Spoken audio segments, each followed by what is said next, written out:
How's it going, everybody? My name is Josh, amateur radio call sign KI6NAZ, and this is a video about electric vehicles. It's a standalone video that I'm going to use to point people to when they ask me why I bought my big dumb truck. Because I have a legacy somewhat with electric vehicles, and I thought it'd be a lot easier to just point people to this video than to try and rehash the same points over and over again. I hope that makes sense. I love discussing concepts like this.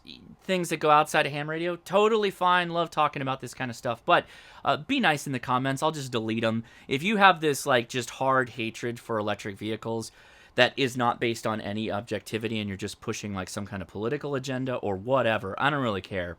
I'll just delete the comment, right? So there you go. There's that. All right, I think to break this down, I have to start from somewhat of the beginning.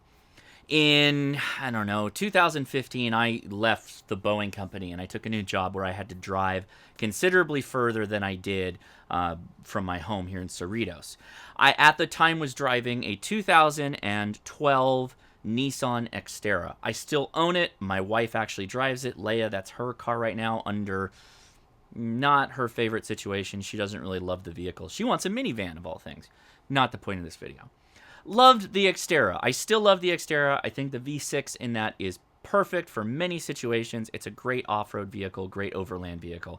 If you'd like to find one, try to find yourself a 2012 in and around that spot. Pro 4X, which is what I have, or a 4x4.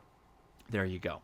Anyway, I started putting a ton of miles on it, and all I was doing was sitting in traffic all day long.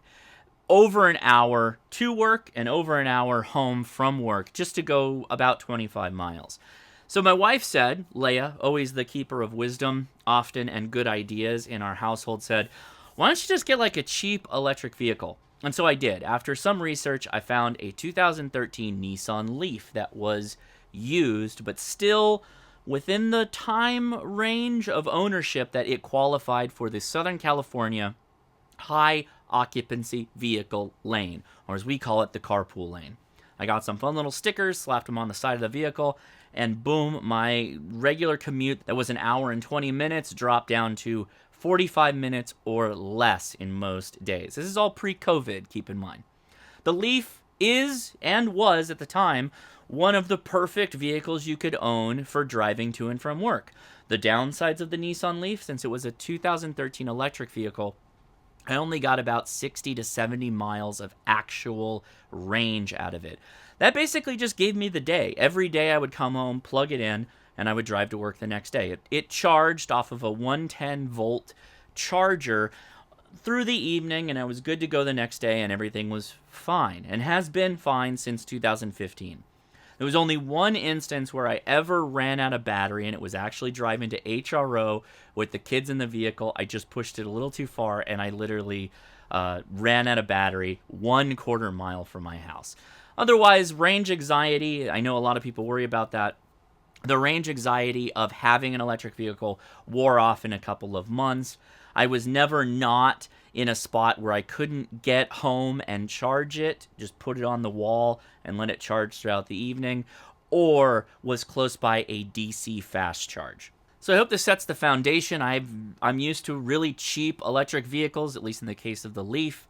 It did just fine for me. It had almost no range, but it worked fine.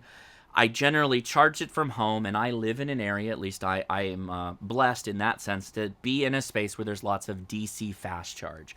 So what did DC fast charge get me? Well, I could roll into my favorite charging location, which is in Redondo Beach, California. There was a BevMo that has a big old plug that I shove into the car, and that gave me about 80% of my battery in 20 minutes or less. So then I could charge up from wherever I was at and get on the way. And that's kind of how I treated the vehicle.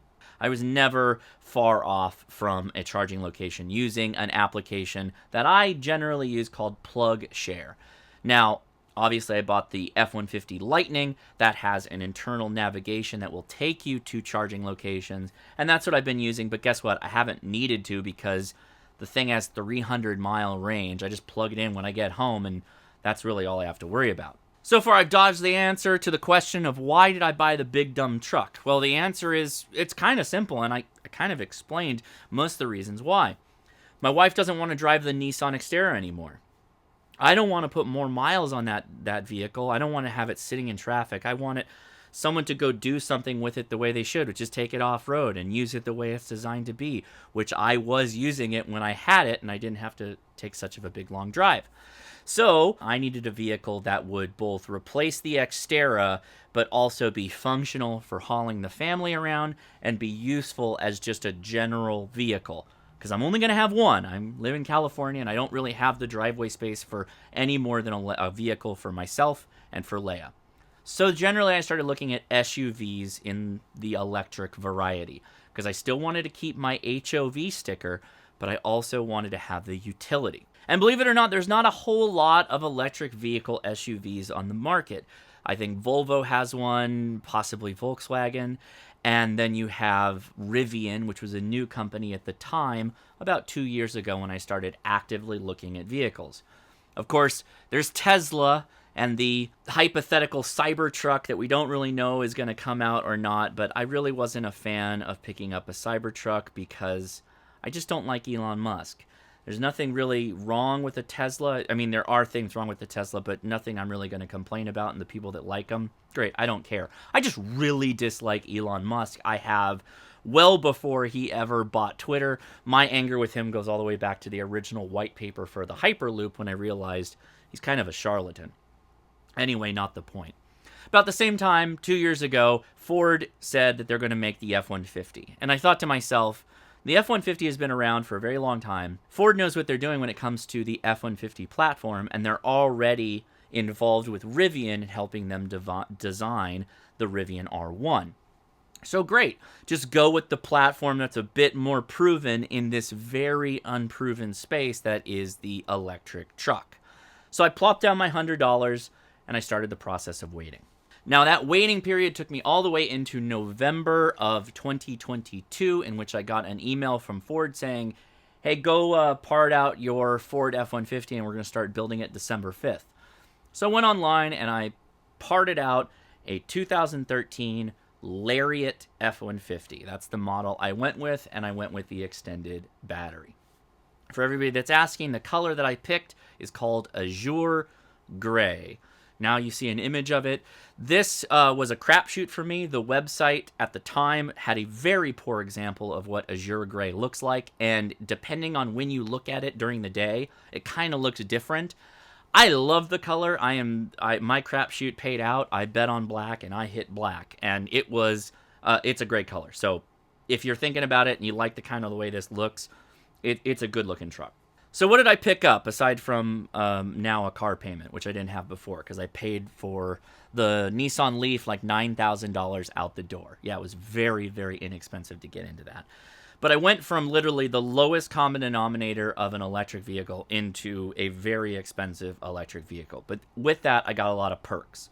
I picked up a ton of new technology that helps me gauge the range of where I'm going, how long it's going to take me to get there, and if I need to charge on the way, the truck kind of just knows and will tell you, hey, you should go charge. And to charge it up back to about 80% charge, if I'm using a DC fast charge station, takes about 30 minutes or so. I get 300-mile range when before I had only 60, and I have a ton more utility in the form of that front trunk, which is obviously a lockable trunk that most trucks don't have, an incredibly useful bed that I've used pretty much every weekend since I got the truck 2 months ago, and a huge cab area that I can fit the entire family and had a really easy time running ham radios into. Could I have done all of this just buying an ICE internal combustion engine truck? Absolutely, but what would I have lost out on? The carpool lane. At the end of the day, it all comes back to me being a non-YouTube human being, and I have a career, I have a job where I need to go into the office, and I simply really can't give that much of my time away sitting in traffic. Yes, it is a perk of me being an engineering manager at this point in my life where I can say, I'm going to pay a little bit more money, get an electric vehicle, or just have an electric vehicle and go through the little bit more hurdles that I have to go through to garner me the capability to get to work to and from a little bit faster. For me, it makes sense. For you, it might not.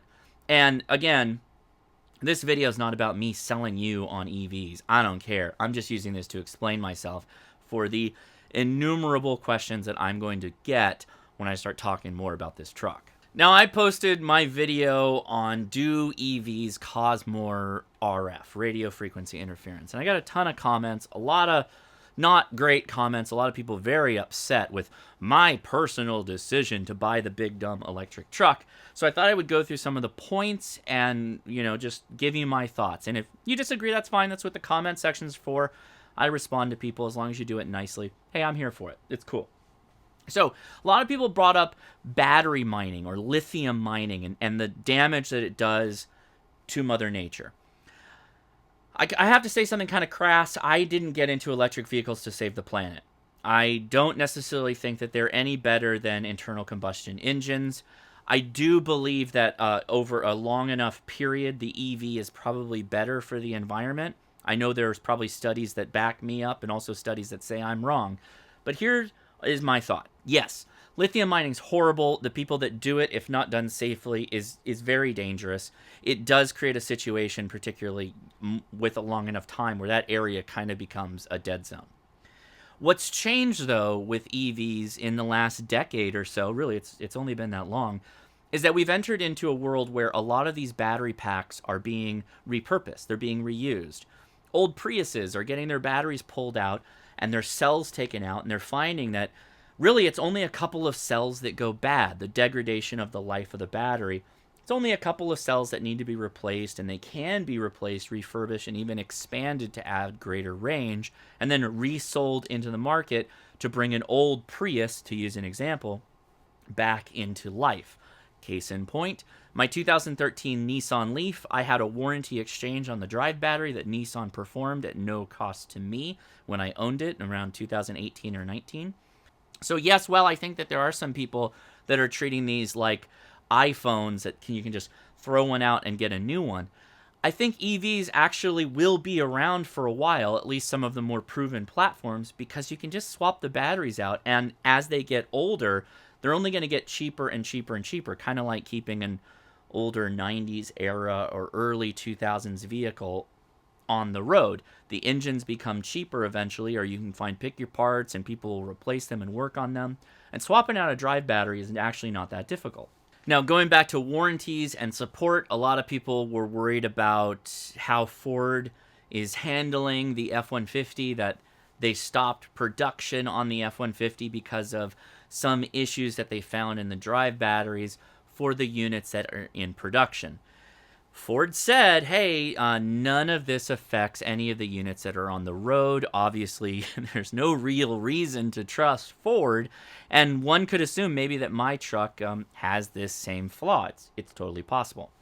With that said, I do have a 10-year or 100,000-mile warranty on my drive battery, and if there are major defects, they have to replace it. Obviously, if the whole damn thing burns down, well, we're into a whole completely new realm that I have not actually been in. But I can say I have used a warranty with Nissan on my used Leaf, so I wasn't even the first owner. Full drive battery swap, and again, I paid $9,000 for that out the door. Got a free battery, and although I only got a couple more miles in total range out of it, it was like picking up a brand new battery for that car, and it worked out great. Range anxiety is another thing that a lot of people brought up, and I'd like to respond to that. I'm a geek. I'm a nerd. I'm a guy who is always charging batteries. I have a couple of charging stations, a ham radio charging station, and a battery charging station in my office. So I'm constantly cognizant of things that have to be charged in and around me. And while I think that, yes, I've given up some convenience in the sense that I can't just go to a gas station, I've also picked up a lot of value. It's maybe 50-50. In that when I come home, I plug the truck or the car, in the Leaf's case, in, and it just kind of does its thing, and it charges.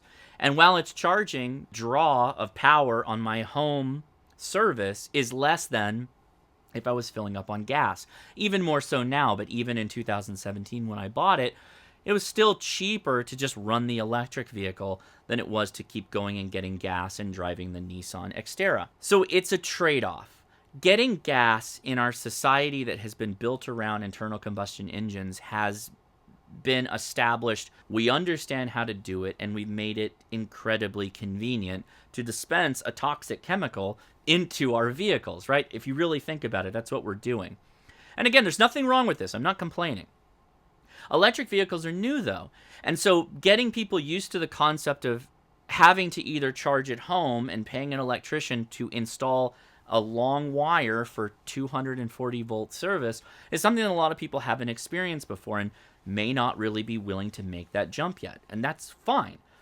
The downside, though, is that the charging network, which gets brought up all the time for DC fast charging, there's so many people that are caught up on this DC fast charging kick that I've got to have the ability to charge my car when I'm in and around town.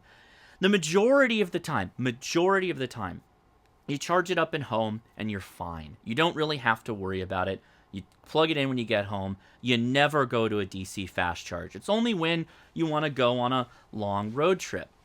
And hey, for my family, if the road trip's long enough, we're still going to take the gas car. And there's nothing wrong with that. You pick the right tool for the job, just like you would any ham radio. You pick the right radio to go do what you're going to do. And there's no reason that you can't have like an electric vehicle and a gas vehicle, and then you use the gas vehicle for the job that it's good at, and you use the electric vehicle for the other job. With that said, in Southern California, we have a ton of DC fast charging stations. It's a huge network, and they're generally connected via large companies like Electrify America, EVgo, and then obviously Tesla has their own huge charging network that has been lauded as a really good thing. Again, I'm not a big fan of Elon Musk, but they're now starting to open up their charging networks to take cars and vehicles that aren't Teslas. Great, there's nothing wrong with that. It just means more options for the consumer. Which kind of brings me to a point on electric vehicles, one of the reasons why I personally like them. And I personally feel that they are a good thing. This is where I would be like, no, this is a really good thing. We really should appreciate them for this. A gas car is always going to be a gas car. A diesel car is always going to be a diesel car. And yeah, an EV is going to run off of electricity. But the thing that so many people poke at me and they go, yeah, but we're still making that electricity with a coal refinery or a coal power plant. Well, yeah, but if it was a nuclear power plant, then what are you going to complain about? Very little waste and a lot of electricity. If the entire country were to go more towards nuclear, then we'd be a lot better off when it comes to recharging these vehicles. And so that's where I bring up the point of electric vehicles are source agnostic.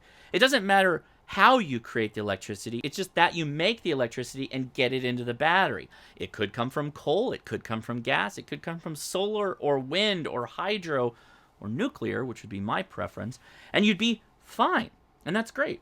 Do that, and then a lot of the complaints of like, oh, it's still fossil fuel and all that kind of go away. But the people that make that argument, by the way, are the ones who are like pushing against the government for being too hippie when it comes to some of these things anyway. So I don't know. I feel like we're kind of in the same camp. We're almost arguing on the same thing. And of course, there's lots of people who live in rural environments. I live in a suburbs in Southern California. Southern California has largely just accepted that EVs are a way of life. And there are a ton of fast charging stations. Again, not that that's that important. You still just charge the damn thing at home most of the time. But we have a large network. And so if you ever get caught out anywhere, you can just drive 5 miles, plug in, and you're up and running in less than 30 minutes up to almost full, which is great. That's kind of what would be nice if that was everywhere. But I don't want to go too deep down this whole, like, how do markets work and what is capitalism and all that. A lot of people keep saying, well, the network's just not ready. The grid's not ready. Our power creation is not ready. Nothing is ready for EVs. So we should just stop? Is that the argument? We shouldn't do it? When has humanity ever said, you know what, guys? We're just going to hold off for a second, and we're going to take 5 years to build up an infrastructure where no one makes money. And then once it's done and tested and fully proven, we'll let everybody use it. That has never happened. Think of high-speed internet We've been trying to consume more and ask for more and push for more and demand more. And it was through that demand, either of buying computers that wanted more data or our desire to have more data, that companies went out and improved the network, built the grid, built that last mile connection that made high-speed data possible. I was talking to somebody just in the factor of 20 years, basically. We went from modems, 56K modems, 33 and 6, blah, blah, blah modems, into ADSL, into cable, and now fiber optic. And there's many different options on internet standards.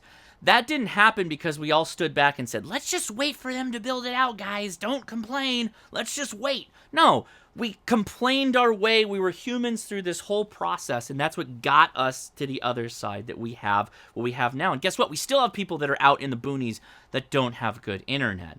Electric vehicles are going to be no different. There's going to be pockets of the country that are good, like where I live, and why I can say, yeah, electric cars work for me. And there's going to be a ton of people that are out in the areas where it hasn't taken off yet. And it may take a really long time, or maybe it won't at all. But okay, that's tough beans. Don't buy it. I get it. Don't buy it. But you can't wait. You never wait. Demand is what makes a company go, hey, we got a lot of people over here with electric vehicles. We should go serve them with the power they're demanding. That's how the free market works. It's not this whole, the government said we got to go build these networks. Let's go do it because the government's super efficient and they'll do a really good job at building it out. No, that's never happened. It's always through the demand for more, and that's why we get more. So until your local city or whatever starts actually having people buying electric vehicles, you're probably not going to see fast charging. That's just kind of how it is because the market doesn't exist there. That's not to say the market doesn't exist. It just doesn't exist where you live. And that's okay. And so lastly, let's talk about the government mandating we go electric and get off of gas. I'm not going to pretend that I think gasoline is like good for the environment. I'm also not going to make this big thing about global warming or anything like that. I'm also not defending lithium batteries. I'm not really doing much of anything other than saying, hey, it's worked out for me right now. And maybe I'm selfish in saying that because I have the luxury of being able to fast charge and the luxury of being able to do a myriad of other things. Probably, maybe, likely, I don't know. But I'll tell you one thing I don't like, and that's when the government says you must do something. It is diametrically opposed to the way Americans are by them saying you must get off of gas by blah, blah, blah. Or no new internal combustion engines by some date, like Gavin Newsom has said in California. To me, that makes no sense. And I think that that's just not going to pan out for him, and it won't work, and we won't have that actually happen. With that said, if you think that a good argument for why you should be against electric vehicles is because the government says you have to drive one, that's probably not good. It's okay to say that this makes sense for some people or could make sense for me if the charging grid or the charging environment was better in and around my home. And I also don't like the government telling me I have to have one. You can be objective like that. You can be a nuanced individual that has your own opinions that isn't just anti-government and pro this or pro this and anti that. You can have a gray response to this, and that's kind of what I'm saying here. It's okay to say, no government, I will continue to own an internal combustion engine and an electric vehicle. You can't make me get rid of one or tell me that I can't buy one over another, etc., etc. And the best way to tell them and send that message is to just vote the bums out and then move on with your life, right? Or at least ideally. Try to think of this in a different way. If EVs don't work for you, that's fine. I don't care. But consider that they are generally more efficient than internal combustion engines because we're just going from the battery to the motors. There you go. That's part of the reason why we get so much torque. That's part of the reason why we have so much power when it comes to these vehicles. That's part of the reason why they can do what they do. Internal combustion engines are at most, between 30 and 40% efficient based off of taking gasoline and combusting it and creating mechanical motion that, whatever, mechanical energy, something like that. Creates a lot of heat in the process. That 30%, well, what's the remainder? The remainder is heat. It's lost energy. It's wasted energy. They are more efficient. They are better in some cases, but they're not better for most cases or all cases. But, and here's kind of the takeaway point, things have gotten so much better that made that part that they weren't good at, from impossible or do not even consider, this won't work for you, don't try it, into kind of a minor inconvenience. Yeah, sure, there are superchargers and fast DC chargers that have a line of people that are waiting to get charge time so they can charge their vehicle up, and at 30 minutes a pop for a vehicle, man, you could be sitting there a really long time. Those horror stories do exist, but that is a snapshot in a moment in time that will pass as more DC fast chargers roll out. There was a good friend of mine, I'd like to think of as a good friend, also an internet personality, that we were talking on Facebook. And he said, I want to wake up in the morning as an old man, and I'm paraphrasing some. I want to wake up in the morning as an old man and we'll have this discussion about EVs where either you're right or I'm right, and I just think we're not there yet. I think that's also kind of the wrong way to look at this, in the sense that it's already happened. EVs have already happened. Thanks to the Prius opening the doors to hybrid and previous cars that weren't really production manufacturing feasible in the form of like EV1 and some of the other vehicles, we now have cheap economic electric vehicles, some of them used, that are still effective, and they're on the market and people are using them. So there's no reason to really hate on them, and if you do hate on them, that's okay, but I guess think a second time on a lot of these things and consider where the hate's coming from, and maybe it should be better pointed at the government for trying to tell you how to live, instead of just saying like, hey, this thing's cool, but it's not really for me. Great images that might be helpful to you. Okay. And it was interesting that a lot of people I hear on your show all the time. So. And that's okay too. And that's kind of where I would like everybody to be. That's just my preference, not to say you need to live or think the way I think you should. But hey, anyway, that's food for thought. I will link this video to my EV videos in the future so that we can just point to this thing and then keep all the chaff out of the other videos and hopefully just make them fun stuff. I'm Josh, KI6NAZ. I hope you enjoyed this non-ham radio related video, just my rambling thoughts about electric vehicles. If you did enjoy this for some reason, who knows why, consider giving me a thumbs up and giving me a subscribe. I'd appreciate it. And I promise it's ham radio videos for a long time after this point. So thanks so much. 73.